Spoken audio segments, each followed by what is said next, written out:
Everyone, welcome back to my YouTube channel beauty and makeup with Dipa. Durga Puja বলতেই বাঙালিদের মাথায় সবার প্রথমেই যে দিনটির কথা আসে সেটি হচ্ছে অষ্টমী। হ্যাঁ বন্ধুরা, অষ্টমীর দিন নিয়ে আমাদের প্রত্যেকের মনে কিন্তু অনেক ধরনের প্ল্যানিং থাকে।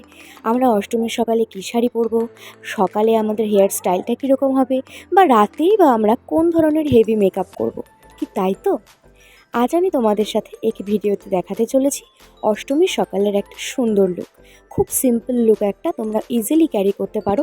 ছোট থেকেই কিন্তু আমরা দেখে এসেছি অষ্টমীর সকাল মানেই মেয়েদের জন্য একটা সুন্দর শাড়ি আর ছেলেদের জন্য পাঞ্জাবি। আর আমরা প্রত্যেকেই সারা বছর কিন্তু এই অষ্টমীর সকালটার জন্যই অপেক্ষা করে থাকি, এবং অষ্টমীর সকালে আমরা কীরকম সাজবো সেটা কিন্তু প্রায় বলতে গেলে আমরা সারা বছর ধরেই প্ল্যানিং করতে থাকি।